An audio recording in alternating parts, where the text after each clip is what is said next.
Maraming nagtatanong mga boss kung LTO legal ba yung ganitong setup. Ito yung biled setup na gawa ni Egor Moto Garage. Kung mapapansin nyo mga boss, meron dyang halo switch. Kasama na yan sa package. So yung sa akin mga boss, doon ko pinalagay sa ilalim ng bulsa. Ayan mga boss, all white siya. Kaya LTO legal pa rin siya mga boss. Mapaparehistro nyo pa rin yung motor nyo mga boss. Tapos kapag naka-on yung engine natin mga boss, yung kanyang menu switch is magiging passing. Ayan o.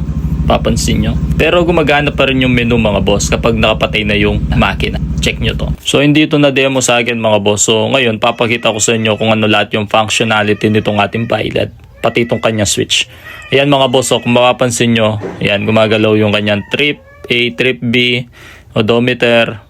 Okay, gas consumption. So, gumagana siya. Basta nakapatay yung makina. Pero, passing yan mga boss kapag gumagana na yung engine. At syempre, meron din controller yung LED natin. Check nyo na lang yung ating latest video para doon. Kung gusto nyo pa-quote kung magkano lahat ng gastos, pwede nyo ako message. O kaya, message nyo si Egor Moto Garage kasi siya yung gumawa niya. Taga Nueva Ecija lang siya. Yung sa akin mga boss, ginawa ko, pinaship ko na lang. Dahil di ko kaya pumunta doon. Medyo malayo. Kaya ayan mga boss. Kung gusto nyo ganitong setup, message nyo na siya. Tapos mga boss, ito ay 100% na plug and play. Walang splice, walang cut. Hanggang dito na lang mga boss. Goodbye.